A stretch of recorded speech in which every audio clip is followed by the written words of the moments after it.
Malaysia के प्रधानमंत्री अनवर इब्राहिम ने मुसलमानों से जुड़े एक विवादित प्रस्ताव को वापस ले लिया है।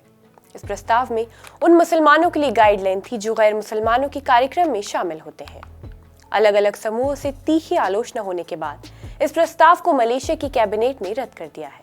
क्या था पूरा मामला, आइए आपको बताते हैं विस्तार से। आप देख रहे हैं आवाज वॉइस और मैं हूं आपके साथ अमीना माजिद। मलेशिया के प्रधानमंत्री अनवर इब्राहिम ने मुसलमानों से जुड़े एक विवादित प्रस्ताव को वापस ले लिया है। इस प्रस्ताव में उन मुसलमानों के लिए गाइडलाइन थी जो गैर मुसलमानों के कार्यक्रमों में शामिल होते हैं। कैबिनेट की बैठक के बाद मलेशिया के प्रधानमंत्री ने 7 फरवरी को कहा था, गाइडलाइन की कोई जरूरत नहीं है क्योंकि मुसलमान होने के नाते पता होना चाहिए कि क्या करना है और क्या नहीं करना। जैसे कि अभी मैं यहाँ किसी दूसरे धर्म की प्रार्थना में शामिल होने के लिए आया हूँ, ये सामान्य सी बात है, इसको बहुत जटिल बताने की जरूरत नहीं है। इन सारी बातों से हमारे समाज में तनाव बढ़ता है, इसलिए हमारी कैबिनेट ने वापस लेने का फैसला किया है। हमें कोई गाइडलाइन थोपने की जरूरत नहीं है। अनवर इब्राहिम के पत्रकारों से इस बातचीत का वीडियो फ्री मलेशिया टुडे ने सोशल मीडिया साइट एक्स पर पोस्ट किया है।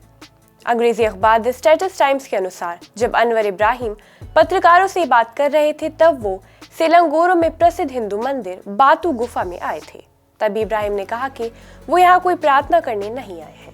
11 फरवरी को थाईपुसम उत्सव शुरू हो रहा है और इसी मौके से पहले अनवर इब्राहिम ने मंदिर का दौरा किया था। थाईपुसम उत्सव हिंदुओं का है जिसे दक्षिण भारत के हिंदू भी मनाते हैं। दरअसल पूरा विवाद तब शुरू हुआ जब मलेशिया में इस्लामी मामलों के मंत्री की हैसियत रखने वाले नईम मुख्तार ने 4 फरवरी को संसद में एक लिखित जवाब दिया था। इसमें कहा गया था कि सरकार गैर मुसलमानों के उत्सव और अन्य कार्यक्रमों में हिस्सा लेने वाले मुसलमानों के लिए नई गाइडलाइन लाने जा रही है। आइए अब आपको बताते हैं कि इस गाइडलाइन में क्या था। गैर मुस्लिम घरों और पूजा स्थलों में जाने को लेकर भी गाइडलाइन थी, खासकर गैर मुसलमानों के वैवाहिक कार्यक्रम और अंतिम संस्कार में शामिल होने को लेकर। इस गाइडलाइन में था कि जो गैर मुस्लिम अपने आयोजनों में मुसलमानों को शामिल करना चाहते हैं उनके लिए प्रशासन से अनुमति और इस्लामिक अथॉरिटी से मशवरा जरूरी है। मुख्तार ने कहा था कि गैर मुसलमानों के कार्यक्रमों में ऐसा कुछ भी नहीं होना चाहिए जिससे मुसलमानों की संवेदनशीलता का अपमान होता हो, यानी कोई ऐसा भाषण या संगीत नहीं होना चाहिए और ना ही इस्लामिक मान्यताओं का मजाक बनाना चाहिए। नईम मुख्तार मलेशिया के शरिया कोर्ट के पूर्व चीफ जज हैं और अभी प्रधानमंत्री अनवर इब्राहिम के धार्मिक मामलों के इंचार्ज हैं। अनवर इब्राहिम की इस योजना को मलेशिया में आलोचना होने लगी थी। लोगों ने कहना शुरू कर दिया था कि अनवर इब्राहिम जानबूझकर ऐसा कर रहे हैं और इससे मलेशिया में धर्मों के बीच सद्भावना को चोट पहुंचेगी। इसकी आलोचना करते हुए मलेशिया के पूर्व कैबिनेट मंत्री रफीदा अजीज ने कहा, हम सदियों से सभी धर्मों के लोग मेलजोल के साथ रहते हैं। मुसलमान अच्छी तरह से जानते हैं कि उन्हें क्या करना है और क्या नहीं करना। हमारे व्यवहार को नियंत्रित करने के लिए अलग से किसी फरमान की जरूरत नहीं है। हम अपनी चीजों को लेकर लापरवाह नहीं है। हमारा ईमान कमजोर नहीं है, इसलिए कोई निगरानी की जरूरत नहीं है। जब मलेशिया के प्रधानमंत्री अनवर इब्राहिम ने 7 फरवरी को गाइडलाइन से जुड़े प्रस्ताव वापस लेने की बात की, उसके ठीक पहले नईम मुख्तार ने मलेशिया के राष्ट्रीय एकता मंत्री एरोन एगो दंगांग के साथ एक संयुक्त बयान जारी किया था। बयान में कहा गया था कि इस मामले को लेकर मलेशिया के लोगों ने कंफ्यूजन है।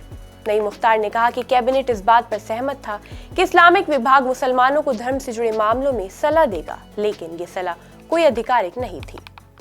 हांगकांग के मशहूर अंग्रेजी अखबार साउथ चाइना पोस्ट ने अपनी रिपोर्ट में लिखा, हाल के वर्षों में धर्म और नस्ल का मुद्दा मलेशिया में छाया रहा है। इन मुद्दों को एक मलय राष्ट्रवादी आंदोलन के जरिए उकसाया जा रहा है। इसका लक्ष्य मलय मुस्लिम वोट को लामबंद करना है।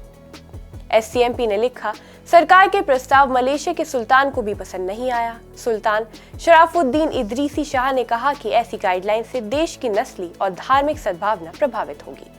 मेरा मानना है कि मुसलमान अपनी सीमा और आस्था के बारे में अच्छी तरह से जानते हैं, उन्हें आसानी के डिगाया नहीं जा सकता। मैं इस बात को दोहरा रहा हूँ कि बहुसांस्कृतिक देश में जहाँ लोग अलग अलग धर्मों का पालन करते हैं, वहाँ धार्मिक सहिष्णुता से कोई समझौता नहीं किया जाना चाहिए। बहरहाल मलेशिया ने दिखा दिया है कि वहाँ धर्मों के बीच सद्भाव और मेलजोल हिंदुस्तान की तरह ही लोगों के आपसी रिश्तों का ताना बाना है। ऐसी खबरों के लिए आप देखते रहिए आवाज द वॉइस।